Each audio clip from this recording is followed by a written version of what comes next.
Quita el...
¿Estamos?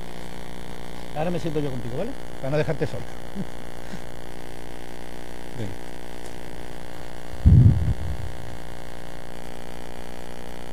Bueno, vamos a dar comienzo a este acto del Día de la Biblioteca de 2017. ¿Se oye? ¿Se oye bien? Sí, ¿no? ¿No? ¿Ahora? Bueno. Como decía, vamos a dar comienzo a este acto de la biblioteca del año 2017. Como siempre vamos a hacer un breve del año bibliotecario. Hemos hecho un pequeño PowerPoint con los carteles y las fotografías de la actividad que llevamos realizada este año. Bueno, una imagen gráfica de lo que estamos haciendo, ¿no? Este es el cuarto año que lleva esta infraestructura en servicio, y podemos considerar que a estas alturas está plenamente consolidada la Biblioteca Pública del Estado en Ceuta. Han sido muchos años de trabajo, un duro trabajo de toda la plantilla de la biblioteca, pero hoy sin duda es ya un centro cultural, una biblioteca plenamente consolidada, ¿no? Ha sido un buen año de bibliotecario. Las buenas cifras de los indicadores que hemos ido construyendo así nos lo indican, y además también nos lo indica el reconocimiento de amplios sectores de la sociedad ceutí que avalan ese trabajo, ¿no?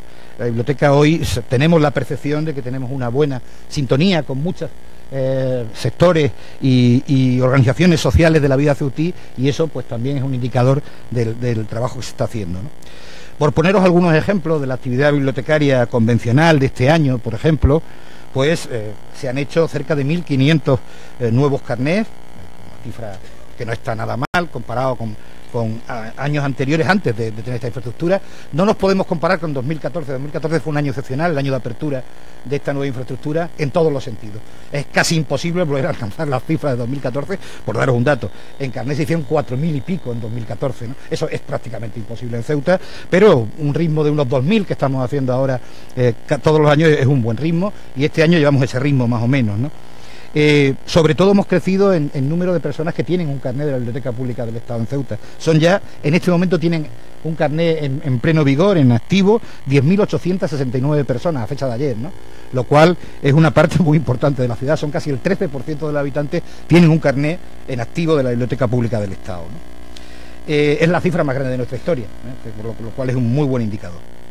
Sí es verdad, no estamos tan contentos con las operaciones de préstamo que llevan descendiendo de forma continuada desde los últimos años. Siguen siendo importantes, a final de año serán 20 y tantas mil operaciones de préstamo, pero son demasiado pocas, ¿no? Para nuestro gusto son demasiado pocas, y habrá que ver por qué, porque intentamos renovar la colección, intentamos estar al día, y sin embargo no tenemos los resultados que nos hubiera apetecido, ¿no?, en ese terreno. Sin embargo, sí es verdad que en el terreno de la presencia en la biblioteca no nos podemos quejar. Este año llevamos ya a estas alturas 112.800 accesos registrados, que no es ninguna tontería, y acumulados a fecha de hoy, desde que abrimos en diciembre de 2013, llevamos acumulados 552.000 accesos a la biblioteca, que es realmente un récord importante, ¿no? Este año hemos tenido ya a estas alturas casi 65.000 lectores en sala. Hemos servido 33.700 horas de uso de internet y de wifi en la biblioteca. Es decir, son, como digo, cifras muy altas, muy elevadas, que dan buena cuenta, o son buenos indicadores de nuestra actividad convencional, ¿no? Uno de los fuertes, sin duda, de la biblioteca es su actividad cultural, la difusión. No nos quedamos en el mero conservar el conocimiento y organizarlo para que la gente lo pueda utilizar a través de los libros o de otro tipo de documentos, sino que intentamos también ser un agente activo en la actividad cultural de la ciudad. Y creo que hoy, podemos decirlo con orgullo, somos un centro de referencia en la actividad cultural, sin ninguna duda, ¿no? Todo tipo de actividades, pues desde el cine, las presentaciones de libros, las lecturas poéticas, la música, en fin, cualquier actividad cultural tiene cabida en nuestra programación, ¿no? También lo demuestra el número importante de intelectuales, de literatos que han pasado por esta casa este año, por citar algunos. No puedo citarlos todos, son muchísimos. Pedro Martínez Montaves, el más reciente, nuestro más ilustre arabista; Luis García Montero, Benjamín Prado, Espido Freire, Miguel Hernando de Larramendi, Murad Zarut, en fin, y otros muchos, son muchísimos y no los vamos a citar a todos. Y también, desde luego, ha dado acogida a las mejores voces, a las mejores mentes de la intelectualidad local a través de los actos que hemos ido desarrollando. Para que hagáis una idea, hemos completado a fecha de hoy 189 actividades de adultos, que llamamos generales, con cerca de 13.900 asistentes, y 88 actividades infantiles con 4.172 niños y niñas asistentes a esas actividades. En total, 277 actividades culturales y 18.000, algo más de 18.000 asistentes a fecha de hoy, lo que van a dar un buen número a final de año, porque tenemos un mes de noviembre muy cargado y también el mes de diciembre con muchísimas actividades, con lo cual cerraremos el año con una cifra que probablemente sea la segunda en número de asistentes a actividades culturales de la biblioteca de toda su historia. Digo la segunda porque 2014, como siempre, como en todo, fue el mejor año, con más de 30.000 personas, que fue un año excepcional, sin duda, ¿no? Hemos cumplido también otra misión importante, y la de prestar más horas de servicio. Este año, gracias a la partida que la Consejería nos destinó para ello, hemos podido ampliar 422 horas de servicio en épocas de exámenes, lo cual van a hacer casi un total de 3.800 horas de servicio prestadas a la comunidad durante el presente año, que son muchas horas, son muchísimas horas. Estamos hablando, sale una media de 14 horas diarias, una cosa así, ¿no? La biblioteca ha colaborado con todos aquellos que se mueven en la vida, no solo en la vida cultural, sino también en la vida social, las ONG. Por esta casa han pasado en este año, como casi todos los años, prácticamente todas las asociaciones ceutíes. Desde el Instituto de Estudios Ceutíes, todos los centros escolares, hemos hecho actividades con todos ellos, la mayor parte de las ONG, de las organizaciones dedicadas a diversos temas sectoriales, las fundaciones, en definitiva, digo, sería larguísimo leer la lista, son más de un centenar de entidades que han colaborado, con las que hemos hecho sinergia, hemos establecido una alianza, en definitiva, que permiten que la biblioteca tenga esta vida que tiene en este momento, que sin ello sería imposible, ¿no? Si tuviéramos que gestionar solo con nuestros recursos y con nuestro dinero toda esta actividad, sería absolutamente imposible, no podríamos abarcarla, tendríamos muchísima menos. Esta sinergia, esta alianza, estar atentos a lo que se mueve en la ciudad y estar con ellos, pues nos ha permitido ampliar nuestra capacidad de ofrecer actividades a los usuarios de la biblioteca y al público en general, ¿no? Este año ha sido un buen año en equipamiento. Yo se lo agradezco muchísimo a la consejería, está aquí el consejero, y ha sido un año excepcional porque había equipamientos que nos eran muy necesarios, como un buen equipo de digitalización, como un nuevo vehículo que el nuestro ya no da más de sí. Estamos a punto de abrir una nueva punto bibliotecario y nos hará mucha falta, nuevos equipamientos en ordenadores, etcétera. Y este año realmente la consejería nos ha destinado una partida importante a esos equipamientos y lo ha hecho posible, ¿no? Era una queja que teníamos el año pasado, este año la podemos casi borrar, siempre harán falta más equipamientos, pero este año casi la podemos borrar gracias a esa generosidad que ha tenido con la biblioteca la consejería, ¿no? También es verdad que se ha mantenido y se ha incrementado la presencia de biblioteca en Internet, es cada vez más importante, no solo en los repositorios, la SINEM, etcétera, sino en las redes sociales. Y este año, sobre todo, hemos puesto, como este mismo acto que se está retransmitiendo en directo a través de Internet, hemos logrado poner en marcha las emisiones por Internet de nuestras actividades.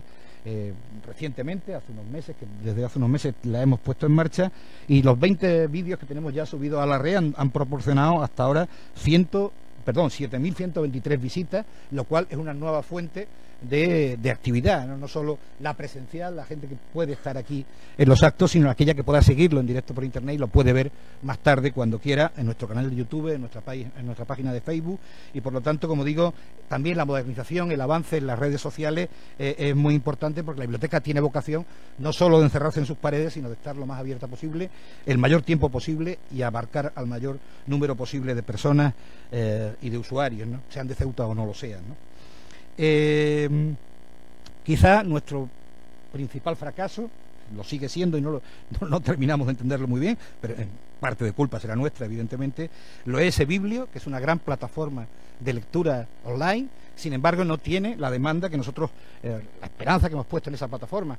Está la literatura reciente, las novedades, 2000 y pico obras de rabiosa actualidad, y sin embargo tiene una actualización muy baja para la capacidad de préstamo que esa plataforma online tiene, además prácticamente para cualquier tipo de aparato, desde los teléfonos móviles hasta las tabletas y los ordenadores.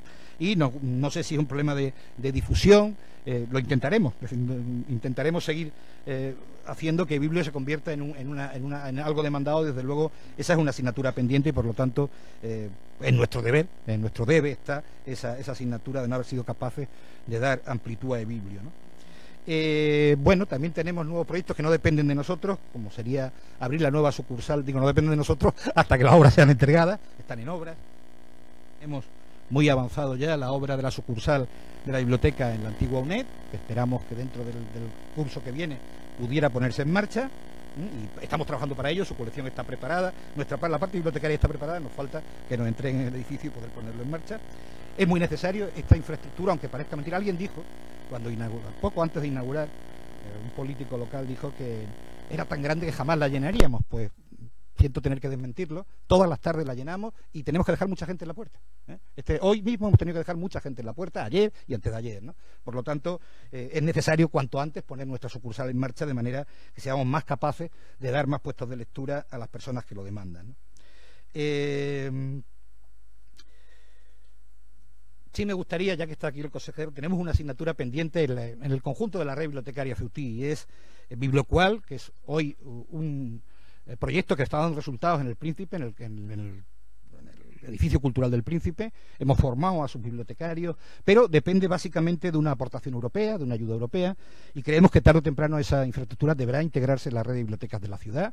Es una zona importante a la que debemos atender, y yo pues insisto en esta idea cada vez que celebramos el año de biblioteca, en que deberíamos dar los pasos para integrar Bibliocual en la red pública de bibliotecas de la ciudad, con tiempo, con con la racionalidad que sea necesaria, con el estudio que sea necesario, pero que sería muy necesario poder incorporarla a la red de bibliotecas públicas, ¿no?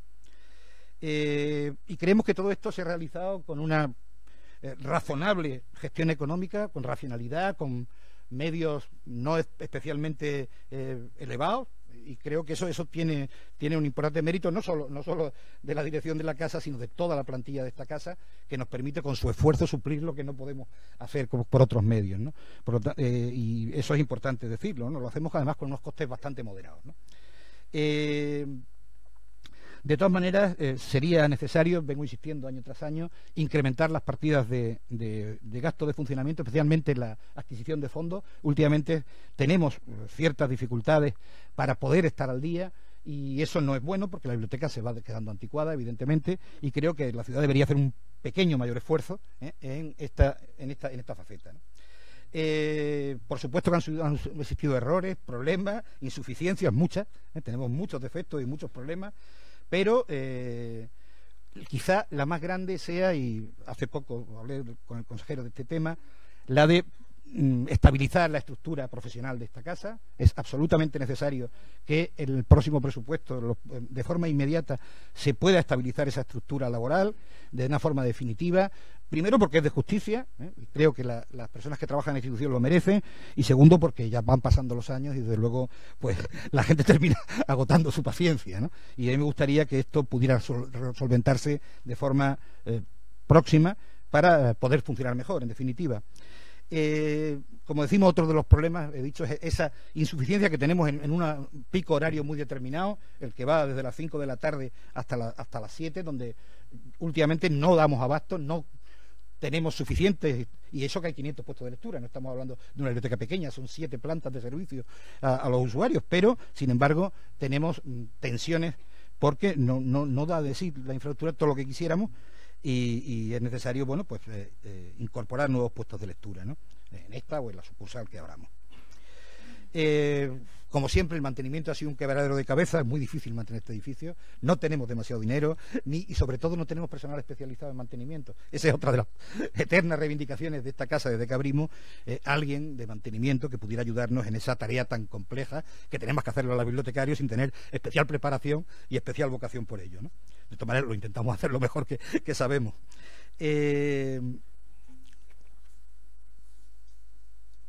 Como siempre, pues terminar pidiendo a la consejería, ya que hoy tenemos al consejero y a la directora general, pues mayores esfuerzos. Yo sé que se hacen mucho, conozco perfectamente, yo soy un funcionario experimentado y sé los esfuerzos que se hacen, pero bueno, nunca está de más pedir más, ¿no? Y como todos los años volvemos a hacerlo. Yo creo que estamos respondiendo además con solvencia, y que las tareas de la biblioteca merecen ser apoyadas en la medida de lo racional y de lo posible, por supuesto, faltaría más. Y también quisiera, como todos los años, expresar mi más profundo agradecimiento a los profesionales que trabajan en esta casa, que conforman la plantilla de la biblioteca, porque sin su esfuerzo, sin su profesionalidad y su generosidad no hubiera sido posible llevar a cabo con el éxito que se lleva la tarea que tenemos encomendada, ¿no? Por supuesto, también quiero agradecer a los compañeros de otros servicios, que son muy importantes, porque también nos ayudan a trabajar y trabajan con nosotros, ¿no? Pues como el archivo, el museo, los compañeros de patrimonio, proceso de datos, cuya colaboración ha sido inestimable y necesaria para poder llevar adelante todas nuestras tareas. Y por supuesto, agradecer su trabajo y su esfuerzo a la Consejería de Educación y Cultura, a nuestra directora general, que está hoy con nosotros, a nuestro consejero, que siempre están atentos a cubrir, en la medida de sus posibilidades, las necesidades del servicio, y a realizar todos los esfuerzos que les son posibles en aras de su mejora, ¿no? Por lo tanto, muchas gracias tanto a los compañeros de otros servicios como a los propios dirigentes de la consejería. No tenemos ninguna queja en ese sentido, ¿no? Con esto hemos terminado un poco el balance del año bibliotecario. Nos quedan algunos meses para terminarlo, pero pues seguiremos trabajando con entusiasmo, y el año que viene también, sin duda. Y ahora pasamos a una parte que para nosotros es especialmente entrañable, es distinguir a aquellas personas que nos han ayudado a ser mejores, a mejorar, han colaborado con nosotros en la actividad diaria de esta casa, ¿no? Normalmente el día del libro lo hacemos con usuarios, trabajan con nosotros a nivel de usuarios, y el día de la biblioteca lo hacemos con personas que trabajan de una forma más profesional, funcionarios y otros profesionales que trabajan con nosotros. Hoy queremos distinguir a dos mujeres que nos acompañan esta tarde. Una es María Teresa Troya, nuestra directora general, que lleva muchos años trabajando con nosotros, que siempre que se la necesita está ahí, y ha sido un apoyo sin duda durante estos años para el trabajo bibliotecario, y pues agradecértelo, Tere. Ha sido un honor trabajar contigo estos años y poder seguir trabajando contigo cuando eras jefa de sección y cuando has sido directora general. Y bueno, es una cosa que no tiene mucho valor, es nuestro escudo, el emblema de la biblioteca, pero para nosotros tiene un valor sentimental enorme, ¿no? Cuando le damos a alguien este escudo, le estamos dando todo nuestro cariño, nuestra admiración, nuestro respeto, y pues en ese sentido uno va para ti y el otro es para una de las voces mejores de esta ciudad, Estefanía, Ebel, muchas gracias por tu aportación. Vamos a estar un tiempo sin ti, pero tu aportación artística ha sido fundamental en el trabajo de estos años de la biblioteca, en los conciertos, en las actividades literarias. Has interpretado magníficamente a nuestros poetas hispanoamericanos y, por supuesto, a los poetas ceutíes, y también con nuestra mayor admiración, cariño y respeto, pues va también este escudo para ti. Muchas gracias. Venid para acá las dos.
Hola, buenas tardes. Bueno, yo me voy a tomar la libertad de, valga redundancia, de tomar la palabra aprovechando mi condición de consejero, porque también en esta jornada de hoy queremos dar una sorpresa más, y es que consideramos que quién mejor y más merecedor de esta distinción que el propio responsable de la Biblioteca Pública del Estado en Ceuta, después de más de 30 años de servicio. Más de 30 años de servicio y desde luego poniendo en marcha pues todo lo que ha sido la transición de la biblioteca del Polígono Virgen de África al actual edificio, a la actual biblioteca Adolfo Suárez, ¿no? Con estos 4 años intensísimos, con esa labor que desempeña pues sin descanso. Hemos estado, conforme lo escuchamos, viendo sin parar cómo iba pasando una diapositiva detrás de otra, con la infinidad de actividades que la biblioteca desarrolla, y que, en fin, es más que evidente, sobran las palabras en este sentido, que hoy en día la Biblioteca Pública del Estado en Ceuta es un foco que irradia cultura en beneficio de todos los ceutíes, que congrega, por tanto, ¿no?, a toda la comunidad, a todo el vecindario en la persecución de la elevación del nivel cultural de nuestra ciudad, y por tanto yo creo que es un merecidísimo obsequio el entregarle. Así que ha sido a traición, pero bueno. Yo voy a agradecer, yo ahora me lo pongo, ¿no? Claro, no se lo iba a poner a sí mismo, ¿no?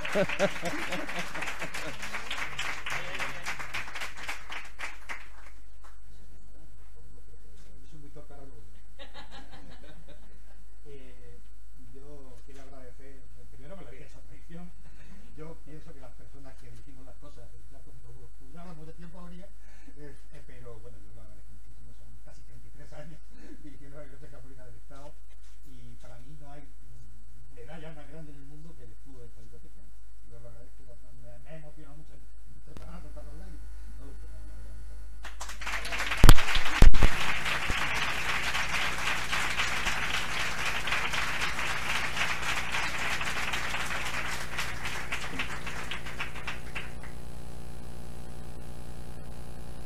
No, pero la verdad, a la parte central del acto, que es el homenaje a Luis López Anglada.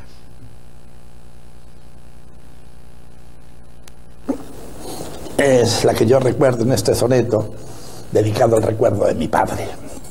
Mi padre, militar como yo, era también presidente del Casino Militar de Ceuta. Ceuta era una ciudad entonces eminentemente militar, muy jerarquizada su sociedad.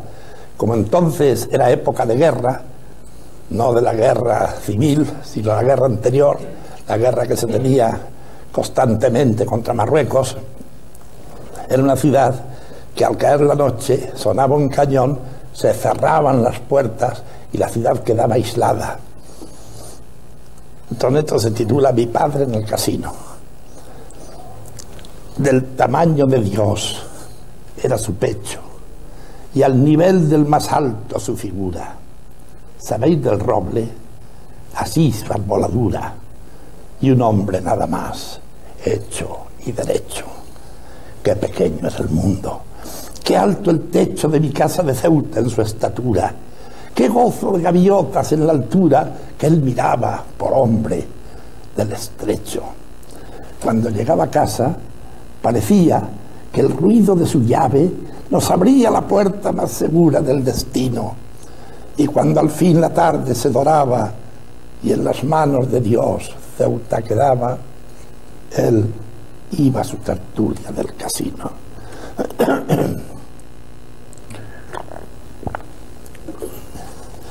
De mis viajes todos además en compañía de la amada, es este soneto dedicado a Carlos Murphy.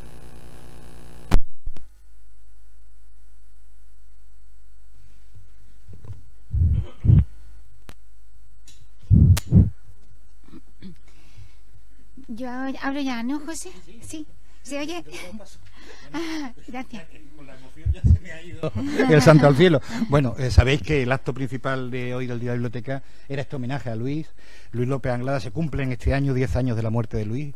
Hemos hecho ya algún otro homenaje a su figura, a su muerte, porque la autología, acuérdate, lo hicimos en el ayuntamiento. Sí. Hicimos otro en las murallas reales. Sí. Y pues no queríamos dejar pasar, no queremos dejar caer en el olvido a Luis López Anglada, a nuestro poeta por excelencia, al que tanto María Jesús como yo le teníamos un enorme aprecio personal. Fue casi como un padre, ¿no? Por lo menos en los años, sí. Me apadrinó sí. Yo era un joven en el instituto y él era ya una persona muy experimentada y pues no queríamos dejar pasar este 10º aniversario y pues le pedí a María Jesús que nos hablara de su vida y su obra, porque no hay nadie que conozca mejor su vida y su obra que María Jesús Fuentes, y por eso se lo pedí a ella, que nos hablara hoy de eso. Y luego algunos de sus poemas los van a leer algunas personas y otros van a ser cantados en la maravillosa versión que Ebel nos mostró además hace poco en el concierto que hicimos en lo diré, bueno, en el Parque Marítimo, efectivamente. Bueno, pues damos comienzo al acto. Muchas gracias, María Jesús, por escucharte como siempre a todo lo que te pedimos. Yo precisamente le iba a decir, mi comienzo era que aquí hay muchas personas, incluido José, que podían haber dado esta charla que yo les voy a dar igual, mejor, seguramente mucho mejor. Y eso que dice de conocer a Luis, sí que es verdad que lo conocí mucho, pero sobre todo creo que nos une a José y a mí ese enorme aprecio del que él habla. Y creo que a las personas que están aquí también. Quiero dar las gracias a todos por la asistencia, a vosotras dos por venir a leer. Ahora os presentaré a Fanny y a Javier por venir, y a José no se las doy porque me meten unos embolados que no ve. No es verdad, en cuanto me lo dijo me encantó. Bueno, yo voy a hablar de Luis López Anglada, claro, como ya saben. Hoy es su día, hace el 2017, es el 10º aniversario de su muerte. Y hablar de Luis López Anglada es hablar del panorama de la posguerra española. Es hablar, en primer lugar, de la revista Espadaña. La revista Espadaña le llegó a él un poco de rebote a través de una petición en la propia revista por parte de Victoriano Kremer. Después él se sintió solidarizado con las maneras de la revista, conoció también a Eugenio de Nora y le parecía que casaba más con su mentalidad que la revista Garcilaso. En la posguerra había dos revistas, Garcilaso y Espadaña, y Garcilaso acusaba a los espadañistas, bueno, pues que era demasiado reaccionaria, que no pensaba en los trágicos momentos que se habían pasado en la guerra y que le faltaba calidad humana. El propio Luis escribe: yo fui un espadañista más, a pesar de que alguna crítica malintencionada haya querido extraerme del grupo. Hablar de Luis López Anglada es también hablar de Halcón. Halcón fue una revista que se fundó en Valladolid junto a su íntimo amigo que vivió aquí en Ceuta, Manuel Alonso Alcalde, y la intención era aunar un poco a estos espadañistas con personas que hubieran alcanzado notoria nombradía en aquel tiempo. De 1945 a 1949 llegó a haber 13 entregas sin ningún respaldo económico de ninguna clase. El primer impulso, dice Arcadio Prado, que fue de Manuel Alonso Alcalde y de Luis López Anglada, pero luego ellos fueron destinados, uno a Madrid, Manuel Alonso Alcalde se fue a Madrid y Luis López Anglada se fue a León. Se llamaba primero Halcón por las connotaciones de alto vuelo, por su agresiva conquista y por su vigorosa majestad. ¿Se oye? Es que no sé si se oye. Sí, se oye. Sí. Es que están emitiendo internet, entonces aquí te oigan, pero fuera... Vale. Me ha parecido que no se oye, vale. Si se oye, no pongo el otro. ¿No? Está bien.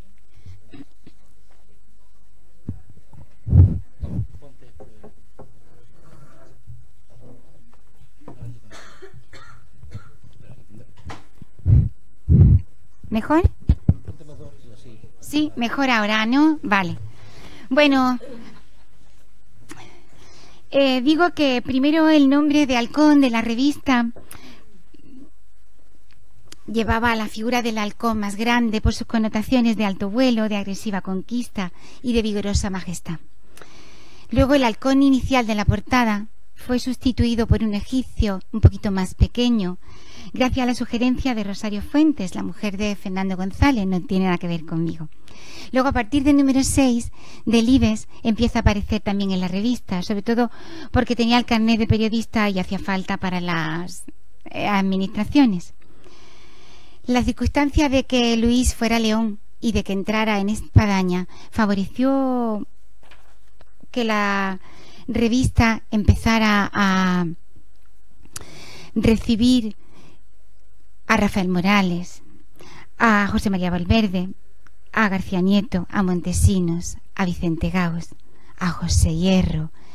Estas páginas que estaban después en Espadaña se combinaron con otras muchas, como por ejemplo Nana mi niño de Miguel Hernández, que apareció en uno de los números. Luego fue Nana de la Cebolla, por gentileza de Leopoldo de Luis. También se anunció en Halcón que Damaso Alonso iba a editar una nueva edición, iba a salir en Austral, de Hijo de la Ira. Fueron muy valientes. Apareció también un poema de Vicente Alessandre que mandó él mismo, y ya en el número 13, en las páginas centrales, apareció poemas del postismo de Carlos Edmundo de Ori. En realidad, digo todas estas cosas no solo para ennoblecer Halcón, que se lo merecía, sino porque desde sus inicios vemos un poco el perfil de Luis, que fue adelantado a su tiempo, que fue amigo de sus amigos, y también que le daban igual poetas que poetisas. Hay páginas de Carmen Conde con un poema cifrado a Ernestina de Champurcín, hay páginas de Josefina de la Torre y de otras poetisas. Hablar de Luis es también hablar del secretario del Ateneo.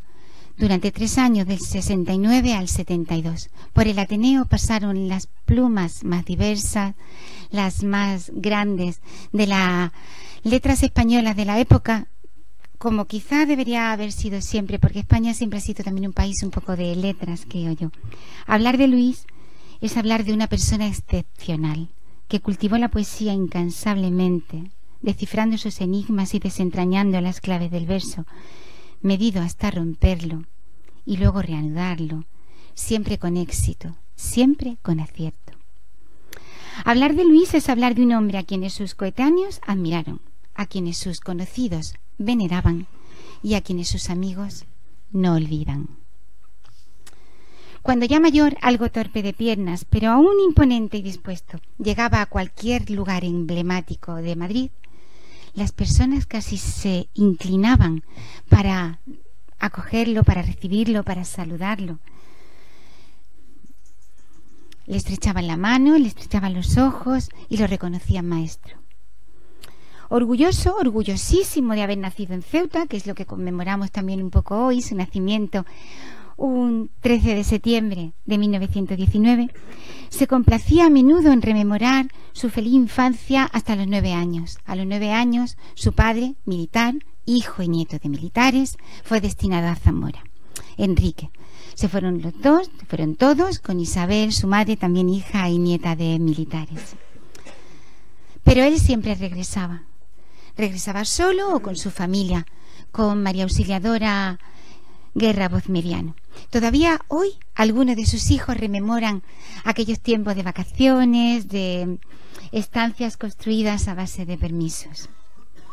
Pero solo él, Luis, nuestro Luis, era de Ceuta, y solo él se ha ganado como nadie el diploma de embajador y de profeta de su tierra.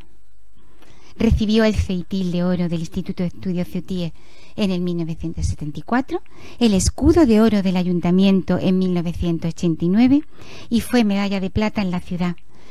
Y de manera póstuma, en el 2010, para que deletreemos y lo pronunciemos a menudo, en la Plaza de África hay una calle con su nombre. Viri y Tete, las que más lo acompañaban desde que faltó su esposa, no sabían a qué atribuir esa regeneración que experimentaba en cuanto cruzaba el estrecho. La penúltima vez que vino a la asamblea del Instituto de Estudios Ceutíes venía ya en silla de ruedas. Una silla de ruedas que dejaba en el vestíbulo del hotel y que no volvía a coger hasta que se iba porque sus agotados tobillos habían recibido una transfusión de aire regenerador que le devolvían su afán de trasiego. Simón, tan cariñoso, tan cumplido, fue una vez a recogerlo, y el gran poeta, que era Luis, con toda su elevada estatura, sin avisar a Viri, se vistió solo y se bajó como el sexagenario que se creía que era, cuando hacía un cuarto de siglo que eso ya había pasado. ¿Qué de cosa hay que referir? Y es que hablar de Luis es hablar de 88 años de próspera existencia. Sus primeros estudios de bachillerato los cursó en el mismo centro que Miguel Delibes. Él se reía al contarlo. Bueno, Delibes era mucho mayor que yo, decía siempre. También estudió con Gerardo Diego, bajo la tutela del profesor, poeta y académico Narciso Alonso Cortés. De Gerardo recitaba a veces poemas como si fueran suyos, para ver si la gente que había alrededor se los sabía o los reconocía o le ponía alguna pega. Y luego él se reía con esa malicia inocente que tenía. Y también decía, Gerardo era incapaz de hacer esto. Porque decía que Gerardo se sentaba callado, delgadito, en un sillón, viendo todo, observando, muy culto, muy silencioso. Pero, aunque ambos congeniaron, no era tan amigo de bromas. Cuando en 1988 publicó el delicado libro Poemas para Gerardo Diego, ya era su hija Elena Diego. Todos la conocemos así, nunca decimos Elena, que es simpatiquísima, según calificativo unánime, la que inauguraba las tertulias del Café de Oriente. Hasta hace poco ha seguido haciéndolo. Hablar de Luis López Anglada es hablar de vocación literaria. Félix Antonio González, en un artículo de Poesía Fundamental, recuerda que la Sociedad Granadina de Amigos del País convocó un premio. Había que escribir 7 sonetos para 7 cuadros. Y entonces ellos se presentaron a la Limón con 14, 16 años que tenía Luis y ganaron el segundo premio. Y recuerda Félix Antonio González, empezamos a hacer las maletas de la locura. El padre de Luis se lo impidió. Y ahora, después, al cabo de los años, reconoce Félix que eso le salvó la vida, porque era julio de 1936, iban a reunirse al abrigo de Federico García Lorca. Publicó sus primeros poemas en el Diario Español de Buenos Aires. Empezó a estudiar Filosofía y Letras, pero se incorporó pronto a la Academia de Infantería de Zaragoza. Dedicó al desempeño de la carrera militar una gran parte de su vida y alcanzó el cargo de coronel y luego, ya jubilado, el de general. Hablar de Luis es hablar de todo eso, pero también de su mujer, de su hábitat y de sus relaciones. Auxiliadora fue el amor de su vida, fue su mujer de siempre, desde que contrajeron matrimonio en 1947. Ella le inspiró sonetos deliciosos como el de Novia en Castilla, que se identifica con el principio de su relación. Voy a cambiar tus trenzas infantiles por el trono de amor de mis palmeras. Musicado en Escribo para que me cantes, que es un disco que le encantó. Y para María, toda una declaración de emociones correlativas que insertan versos, desde el júbilo por haber hablado con ella por teléfono, a lo mejor escribía un poema al hilo con María Auxiliadora, algunos con un derroche sensual de sentimientos, otros con el fondo seco de su tercera tierra, que quizá fue Castilla, su tercera tierra, y siempre con un vocabulario marcado, denotando exultación. Le siguió como compañera, la arropó y apoyó y compartió eventos. Maruja, como él la llamaba, inspiró gran parte de su obra, directa o indirectamente. Pero para mí hay dos libros especiales. Uno es Altas hierbas de soledad. Lo publicó en 2001. Altas hierbas de soledad, todavía vivía María, y recoge una especie como de sentir peregrino con un eco lento, casi amargo, premonitorio, donde la casa se dibuja como un continuo referente del pasado y en donde el proceso amatorio emerge largo y maduro, producto de haber tornado a la esencia sin vaciar el entorno. Hemos vuelto a la casa, el tiempo la ha cerrado. La ancha puerta por donde un día entré para encontrarte suena a hierros antiguos. Hemos vuelto al patio que ahora pueblan altas hierbas de soledad. En el jardín umbrío, donde un día tuve tu mano entre mis manos, crecen ramas que son herencia de rosales. El verso blanco brilla aquí cadente. Él era cultivador de sonetos, pero aquí metió el verso blanco. Y falleció Maruja. Ya llevaba algunos meses que no se encontraba bien. Muchos abortos, muchos hijos, decía Luis. Ese verano no fueron a Galicia a visitar a la hermana de Luis como hacían en otras ocasiones. Y hacía calor. Muchas veces hacía calor, aunque fueran a Galicia. Le gustaba siempre decir a Luis: esta gente se queja del calor, pero yo, como soy africano, lo decía muchísimas veces. Pero ese verano que no fueron a Galicia, quitaron además el ventilador de aspas que tenían en una de las habitaciones de la vivienda, porque decía Maruja que removía un poco el polvo y que no le iba bien para sus... De nada sirvieron las prevenciones. Resultó duro verlo cansado, apagado, algo vencido y desorientado. Ha sido un golpe muy duro, decía. En las estancias de la avenida de Filipinas lo entretenían familiares, huéspedes, asiduos, camaradas. Ya empezó a decir nombres, luego voy a decir muchos más, pero Carlos Murciano, José Javier Alessandre, con el que tenía una gran amistad. Iban sus correligionarios, los amigos de Enrique, sus nietos, Rael, que vivía allí en la casa. No lo dejaban solo. Y volvieron los sonetos. Los primeros fueron para el tríptico elegíaco recordatorio. Para este tríptico, como sabían que había escrito muchos más, le propusieron de varias editoriales, lo sé seguro, me consta, publicárselos, pero se negó.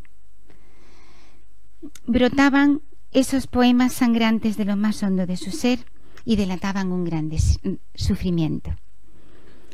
La Academia Castellano-Leonesa, a base de insistir, consiguió por fin sacar 53 sonetos con el sobrecogedor título Dolorido sentir. Y ahora José nos va a leer uno. Después va tú.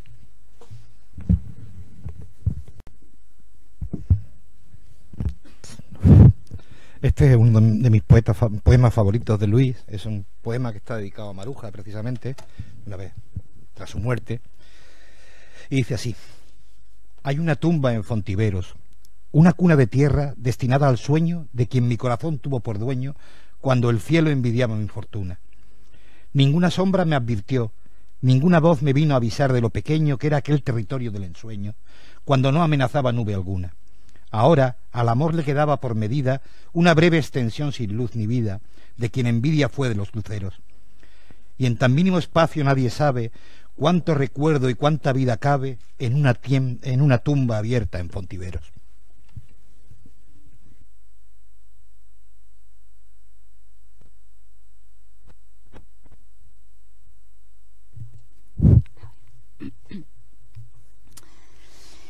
Y después de eso volvieron las tertulias. Poquito a poco se fue Luis recuperando.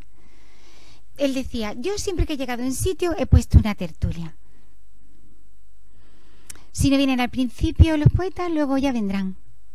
Y una tarde, entre el ruido de copas, la musicalidad de la primera ronda de lecturas, con Pilar Aroca, con Teodoro Rubio, con Clara Díaz Pascual, con Ángel García López, reveló la existencia de unas poemillas totalmente diferentes. Parecían como sentencias, eran como piruetas mentales y denotaban sobre todo un cambio de rumbo.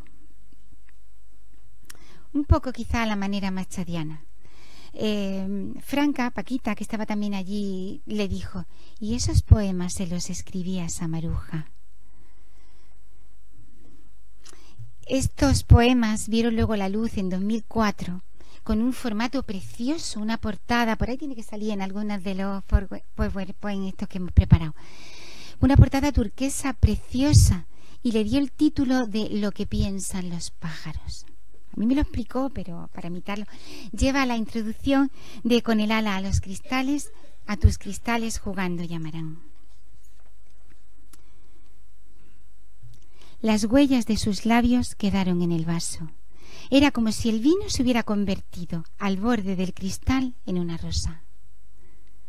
La pluma de los nidos se deshizo en los dedos y comprendí en el oro de la tarde lo que piensan los pájaros. Luis lo hacía así con la mano y todo, lo que piensan los pájaros. Le daba una profundidad a estos breves poemillas que tuvieron además mucha repercusión en el mundo cultural. María Auxiliadora se contagió un poco del hacedor de versos, aunque mencionando en la poesía especificaba: yo me alimento de la suya, y decía que ya no escribía. Publicó 3 libros de poesía. El primero, Y empecé a caminar, se lo echaron los reyes a modo de sorpresa. Para eso Luis tuvo que contar con sus hijos, cómplices, que se estuvieran calladitos los mayores. Los pequeños no lo sabían. Y luego en el archivo le publicó Empecé a caminar, El mágico lenguaje de septiembre, Canción del viento y Corona poética, a modo de antología, con la aportación también de composiciones de gente que lo admiraba y que se había volcado. Hablar de Luis también es hablar de su hábitat, y su hábitat era el mundo. Viajero incansable, recorrió geografías, traspasó fronteras, tanto por los destinos como por cuestiones literarias. Los premios obtenidos lo condujeron por Hispanoamérica. Fue Premio Casa de América en 1966. Publicó en Quito poemas americanos y otros poemas. En 1988 en Puerto Rico, Padre del Mar, Premio Mairena. En Buenos Aires, Plaza Partida, y en Portugal, Una casa para toda la vida. Viajó también por Francia, por otros lugares de Europa. Se empapaba, todo lo filtraba, y no había más tamiz casi que el cuidado de la forma. Dorada Canción, en Santander, Impaciencias, en Gran Canaria en el año 43. El pregón de la romería de Jaén. Por cierto, dio también el pregón de Semana Santa de aquí de Ceuta en 1964, que aquí hay mucha tradición. El bosque y otros poemas del premio Jorge Manrique. Y La distancia del sábado, poemas de Tierra Santa, fruto de su viaje por Tierra Santa, como él lo llamaba, pero en casi todo el libro, más que eso, bueno, siempre una densa espiritualidad que a él lo caracterizaba, pero en casi todo el libro lo que celebra es que Maruja lo acompañe. De esa mixtura nació Coral del Sur, que lo publicó en 1998 el Instituto de Estudios Ceutíes, con la primicia de grabar un CD con su propia voz. Luis, sempiternamente contemporáneo, se prestó a esta iniciativa visionaria, gracias a la cual contamos hoy con esta joya inmortalizada, porque le gustaba todo lo nuevo. La anécdota del proceso la pospongo, José, ¿vale? Eso para el coloquio, la dejo para el coloquio. Este libro fue premio de poesía de Antonio Machado, y en algunos apartados pues recurre a poemas como Memorial del Sur, recoge poemas anteriores. Uno de mis poemas favoritos se llama Volcán y tiene dos partes. La primera parte es más descriptiva, pero la segunda parte, que es un soneto, lo van a descubrir ustedes ahora porque lo van a escuchar, no de mi voz, es totalmente simbólico. Yo creo que es uno de los mejores sonetos que hay escrito en lengua castellana. Elena Arias, que es profesora de lengua castellana y literatura, se ha prestado a mi súplica y nos va a leer ese Volcán, si eres tan amable, Elena, por favor, y así no se cansan tanto de que yo los lea. A ver, buenas tardes. ¿Se escucha? ¿Sí? Cráter. Rosa de piedra. Labio abierto. Cuánta sed se define y agoniza en esta inmensa llaga de ceniza por donde el alma de la tierra ha muerto. Cuánto silencio, limitado y cierto, que peñas y raíz esteriliza y en muertos minerales agudiza el peso de lo frío y lo desierto. Cráter, huella desnuda, inmóvil boca.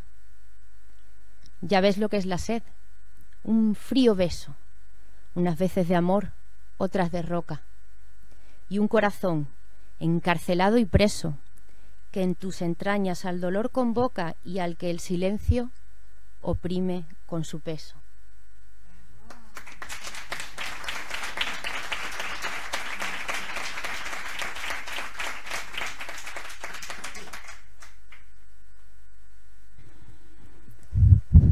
Le he dicho a José antes en la entrada, digo, como pongas el soneto a mi padre de Luis, me voy a emocionar.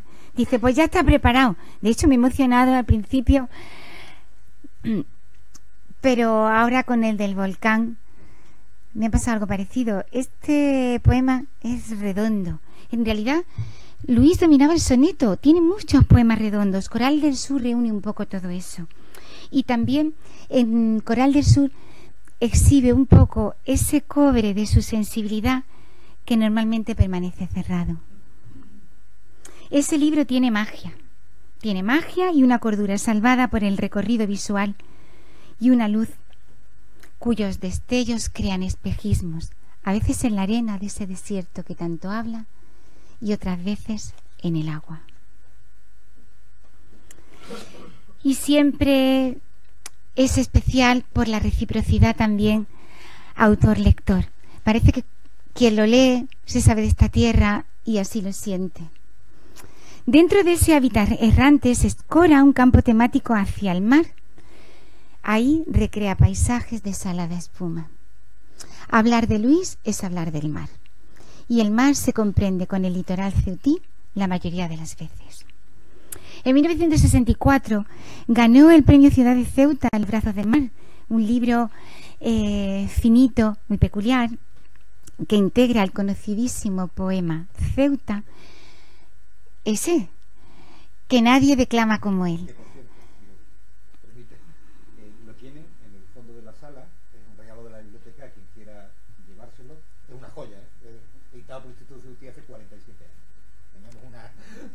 Un fondillo nos quedaba y está a su disposición hoy como día especial, como regalo de la biblioteca, tanto él como algunos ejemplares de la antología que editamos en el homenaje. Sí, ahora voy a hablar de ella. Sí, sí que es verdad. A su muerte. Sí. Están editados el instituto, lo tienen ambos al fondo para que lo quiera, y si no quedaran lo piden y les buscamos algún ejemplar. Pues sí, la verdad es que son una joya. Este libro de Los brazos del mar contiene poemas, algunos no hemos sido capaces de pensar en quién podría recitarlos.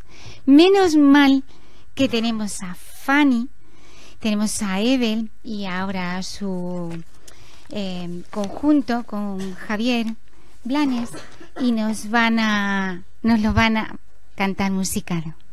Muchas gracias a los dos por venir. Gracias.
No sé si después de esto quieren que siga yo o que cante más.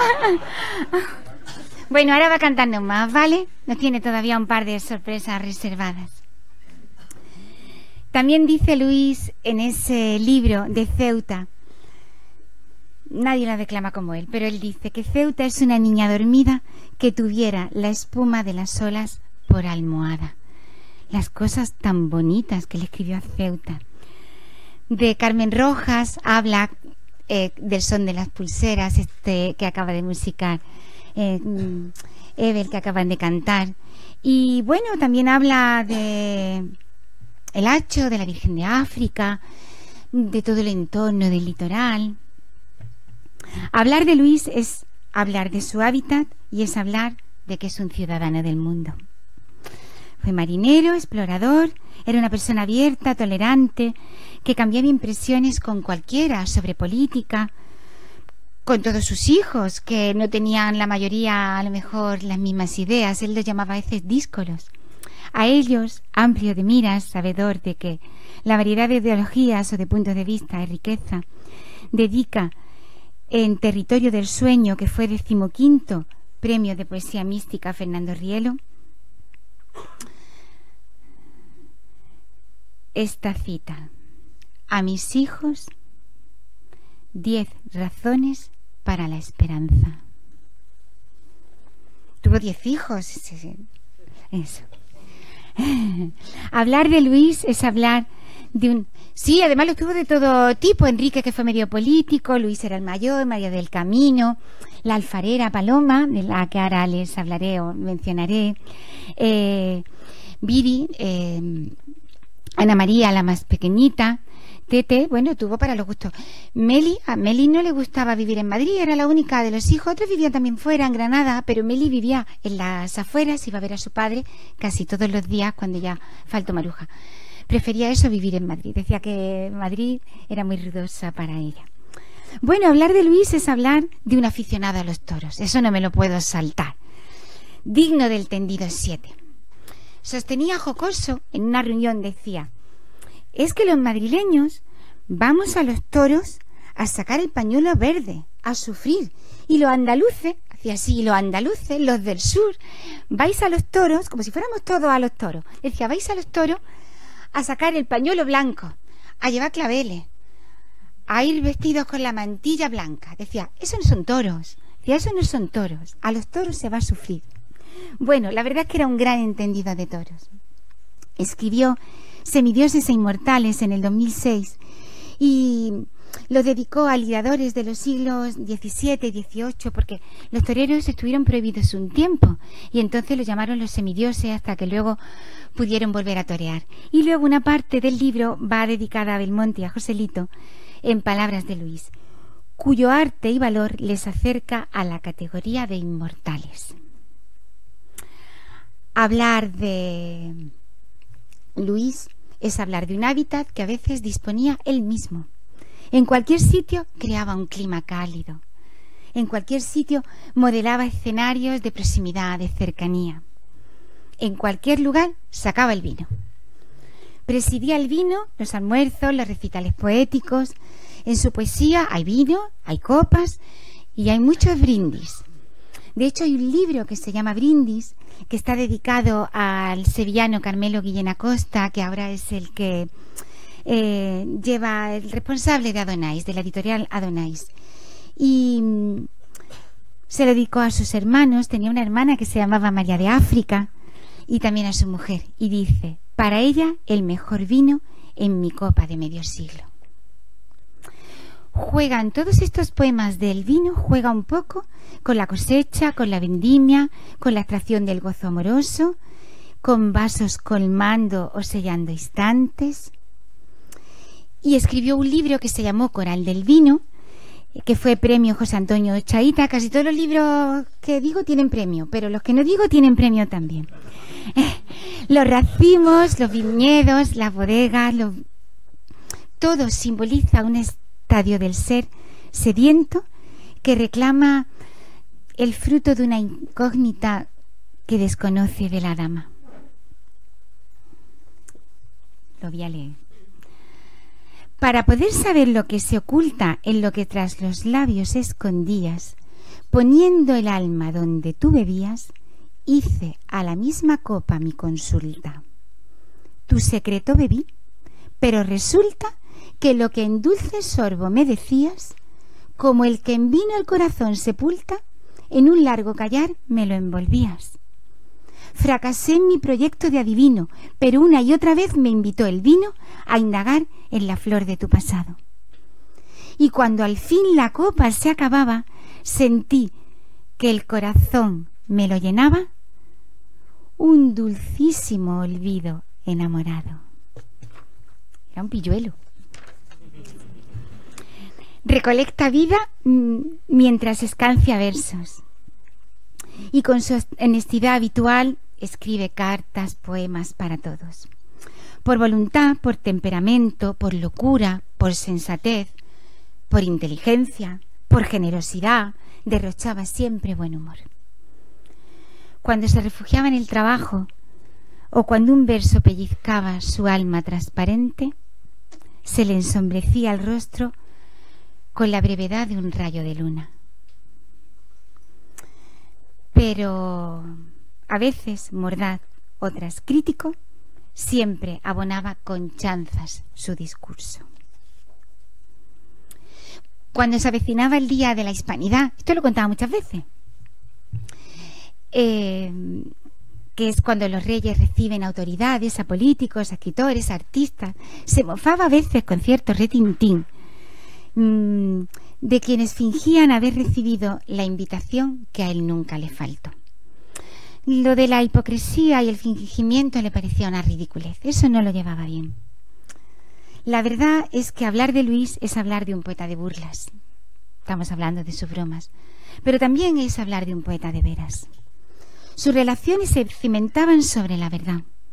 Coronaba las reuniones con bromas, contrarrestaba las coplas de escarnio con chascarrillos que provocaban risa, pero escuchaba paciente e interesado en las composiciones ajenas y animaba la conversación con su saber de todo y su saber estar. Astuto para discernir entre la crítica y el chiste, como para filtrar la ironía, aliviaba tensiones cuando las había y prorrumpía en terapéuticas carcajadas. Tendía su mano de lírico hierro a temperatura de fundición si lo consideraba oportuno. Supo agradecer y recibió réplicas de quienes supieron o supimos ser agradecidos. Después de despuntar en León y en Valladolid, mientras residía en la capital, se le escribió a la generación del Gijón, del Café Gijón. En 1961, por el libro Contemplación de España, ganó el Premio Nacional de Literatura. En 1983 obtuvo otro, convocado por el Ministerio de Cultura, por su libro Sonetos a la Vida. Es que en esto del soneto era un maestro. Había dejado en 1961, con ese premio nacional, de ser el impetuoso joven promesa que era, para irse situando consolidado en el podium de los favoritos. Fueron esponjados tiempos de amistad con Rafael Morales, con Manrique de Lara, con Luis Hernández del Pozo, con Margarita Arroyo. Daba gusto oírle hablar, por ejemplo, de Dámaso Alonso. De Dámaso Alonso decía muchas veces: me parece que lo estoy viendo subir las escaleras del Ateneo. Luego se empezaban a reír porque Dámaso, ya de mayor, tenía que ir al Ateneo cuando lo llevaba a lo mejor Pilar Aroca en coche, que era la tesorera de la Asociación de Escritores y Artistas. Tenían que ir siguiendo la ruta del autobús, porque decía que así llegaba seguro a la Asociación de Escritores. Y esta anécdota la contaban algunas veces, siempre con esa admiración a Dámaso, a Claudio Rodríguez. De Claudio Rodríguez contaba también muchas anécdotas. Y luego fue teniendo también entre admiradores de Superávit, discípulos triunfantes, como José María Muñoz Quirós, que también ganó el premio Adonais y que llena la vida con inagotables sesiones abulenses con muchos poetas. Sonreía con humildad Luis, con sorna pero con humildad, cuando pulía con su largo paso de 7 leguas las dependencias de la Asociación de Escritores, abierto siempre a los más jóvenes, a los más grandes. Cuando ingresaron a Agüero Vallejo, se pusieron allí como en una esquina a comentar con otros poetas y escritores que había. Estaba lo bueno, vais a ir a verlo esta noche, es que no sé si va a pasar de mañana. Esta primavera pasada se ha organizado un homenaje a Nicolás del Hierro. La carta de presentación era su amistad con Luis. Son tantos sonetos, tantas elegías, jaculatorias, tantas odas. A su hija Paloma le dedicó la alfarera, porque era alfarera. Adriano del Valle lo incluye en el libro 15 sonetos a Urganda la desconocida, del que Tamara, que es profesora de literatura, y bueno, las dos han sido alumnas mías, pero eso no sé si contarlo. Son compañeras. Y atendió también a mi súplica incluso un poco antes que Elena. Muchas gracias, Tamara. A Urganda la desconocida. ¿A quién, sino mis versos? ¿A qué manos habitadoras del embrujo fuera tanto prófugo instante, tanta entera magia de que vivimos los humanos? A ti, sueño imposible, en los lejanos predios de la locura y la quimera. A ti, desconocida primavera, amiga de conjuros y de arcanos. A ti, sombra inefable, hermoso invento de un hombre que pasó tirando al viento el tesoro mayor que poseía. Incorrupto laurel, mágica fuente, para ti solamente y solamente vuela, Urganda inmortal, mi poesía.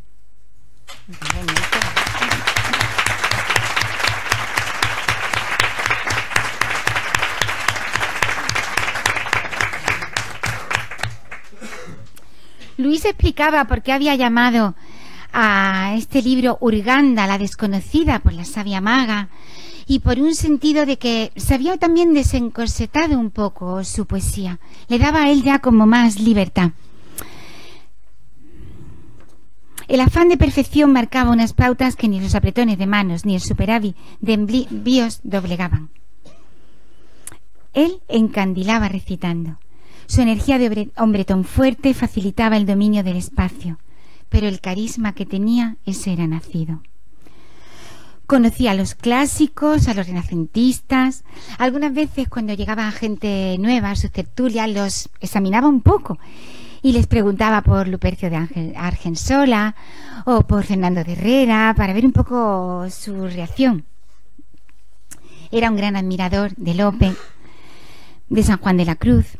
A su primera obra de teatro, A mis soledades voy, le puso este nombre por la poesía de Lope de Vega.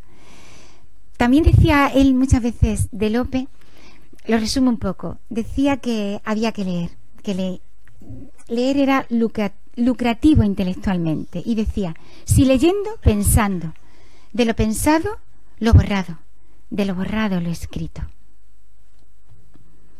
Gerardo Diego escribió sobre La vida conquistada, un poemario de sugerente título que ganó el Accesis del Premio Adonais en el año 55, y decía, el entorchado obtenido era en realidad modesto para los merecimientos del libro.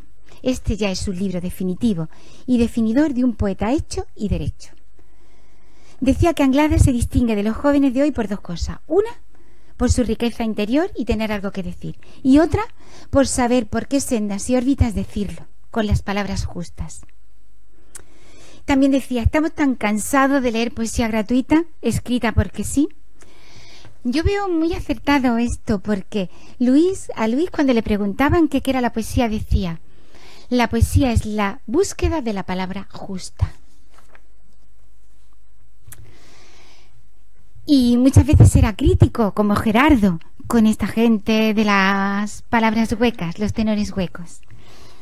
Cuando formaba parte de un jurado de premios, eso sí, sin embargo, era benevolente. Otros de sus compañeros a lo mejor no querían dar el premio y él siempre encontraba la posibilidad, la oportunidad de que hubiera alguien que la mereciera. Si a lo mejor recibió un manuscrito y no le interesaba, pues lo dejaba allí encima de una mesa grande, cuadrada, que tenía como de médico, desde la que milagrosamente lo inspiraban las musas, todo amontonado, y desde la que algunas veces se parapetaba, porque a lo mejor tenía cosas que hacer, a lo mejor tenía que corregir las últimas pruebas de un libro, o a lo mejor le habían llamado a Australia porque lo iban a traducir, o a lo mejor porque iban a hacer la tesis doctoral sobre él. Se escondía un poco y se ponía a ver el debate sobre el estado de la nación. Se escondía de Viri, porque Viri luego le corregía. Por aquel entonces ya contaba con 2 antologías. La tercera es la que ha dicho José, que tienen ahí en la puerta, que se la editaron el Archivo y el Instituto de Estudios Ceuttíes. Él sabía agradecer, ser agradecido, sin acaramelar, que era hombre de guerra y de posguerra. Eso no se nos puede olvidar. Pero era agradecido con todo el mundo, con sus hijas. Se iba a Tete a lo mejor por las tardes y le decía gracias. Y le decía a ella, ¿por qué? Dice, gracias por tu trabajo. Y luego a lo mejor miraba a los que estábamos allí y decía, todos los días viene a hacerme la cama. Atendía siempre a todo el mundo de buen grado. Y fue arduo cultivador de la crítica literaria. Obras como Aspectos poéticos de Pedro Antonio Alarcón, El Duque de Rivas, España en la poesía de Rafael Morales. Le tentó más el ensayo que la narrativa. Solo escribió relatos, Los cuentos del coronel, La cigüeña también sabe escribir. En fin, hablar de Luis es hablar de conocimientos y de transmisión de conocimientos.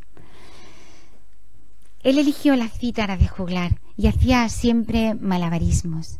Siempre se iba cargado con sus versos y decía: los poetas tienen una mafia. Allá donde vayas siempre habrá un poeta que te ayudará. Era bohemio y deambuló, prolífico por el Parnaso de la abundancia. En esa abundancia volvió a escribir poemas a Ceuta y algunos que quedan sueltos por corregir, y vamos a escuchar de nuevo a nuestros cantantes compositores.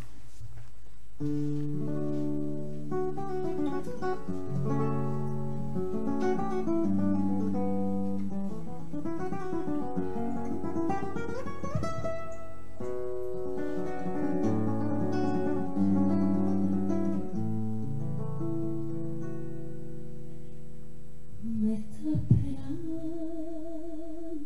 mi senda, la bahía quiere verme otra vez. Me espera el alma trabajo, mismo mar que me esperaba cuando era un niño que a jugar salía. Volveré a la ciudad que todavía sigue siendo la misma, donde el mar jugando con el sol y ella va para mí borbotones de alegría.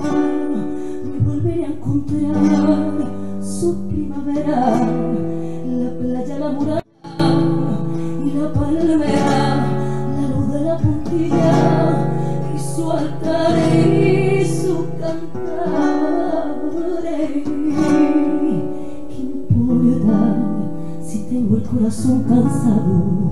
Yo sé, Ceuta me esperará como el amante en medio de los mares, en medio de los mares.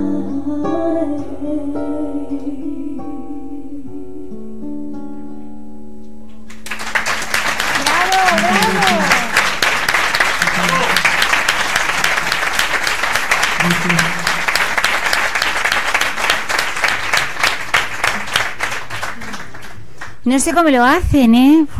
Todavía me acuerdo, se me ponen los vellos de punta, me acuerdo de este verano, finales de agosto, vaya éxito, ¿eh? Uf.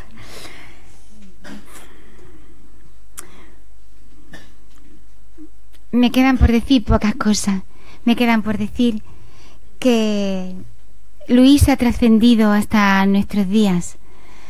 Hay ahora un premio que lleva su nombre en Burgohondo, constituido por los juglares de Fontiveros. Él fue juglar de Fontiveros y escribió un libro, Juglar de Fontiveros, en 1982. Son juglares de Fontiveros Luis Alberto de Cuenca, Antonio Colinas, Clara Janés, Asunción Escribano, Javier Lostalé, Jorge de Arco. El 3 de enero de 2007 se acostó tranquilo y ya no despertó. Fueron a despedirlo amigos, compañeros de tantas academias a las que pertenecía, de las que era corresponsal. Ya está con mamá, decía Tete. Mientras Viri, con su incondicional Raúl, se quedó en casa acariciando a la perrita caniche blanca que siempre estaba por allí, sin ser capaz ni siquiera de tomarse la sopa de vela que le calentara el estómago. Ella, que siempre había cocinado agasajado en las tertulias, se le daba también a editores. Conoció también mucho Luis a editores, tenía una gran amistad con Luz Jiménez Faro. Hablar de Luis es hablar de las entrevistas. Le hizo una a Beatriz Palomo en las que yo creo que todos nos tenían absorbidos. Le preguntó por la clonación, por la fertilización in vitro, todo le parecía bien. Pero es que es verdad, él era así, todo le parecía, pues sí, pues habrá que estar con los tiempos. Él siempre decía que del siglo XX los más grandes hallazgos habían sido la penicilina y las vacunas, por la época a la que pertenecía. Y nos dejó escrito el soneto para el final. Nos lo dejó escrito en Palabras el tiempo, que fue premio Rafael Morales. Pero yo solo voy a leer el último terceto porque prefiero que acaben y que cierren nuestros compositores, y todavía queda algo por poner. Solo me queda daros las gracias. Tanto peregrinar, tantos sucesos, tanto cambiar las penas por los versos, tanto opinar y tanto desengaño. Cuando de pronto acabe con la muerte, con el que al otro lado me despierte, comentaré: qué sueño tan extraño.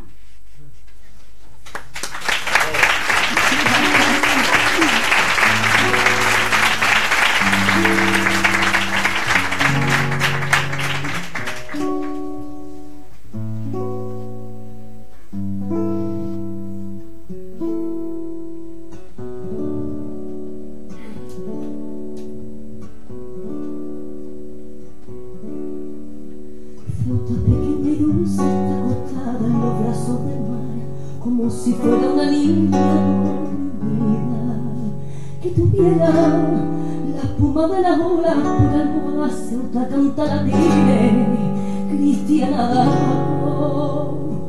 la sal del estrecho marinera y empina su blancura campanera y el espero del mar.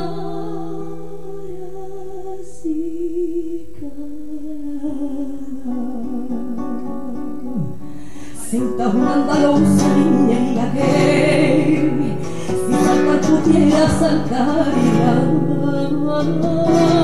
la compadre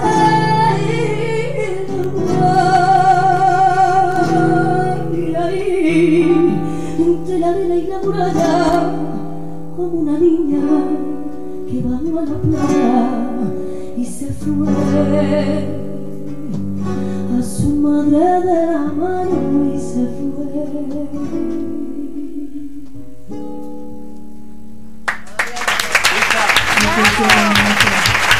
Muchas gracias. Muchas gracias.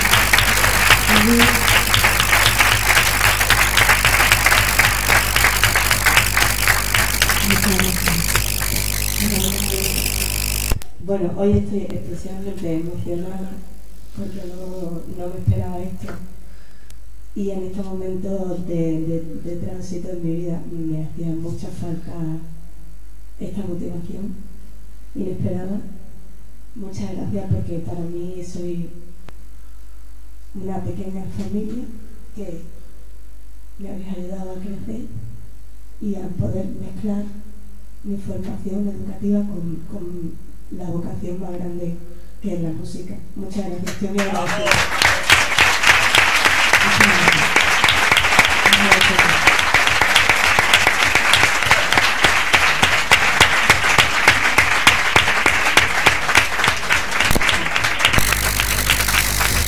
Si os parece, cerramos con las palabras de Luis.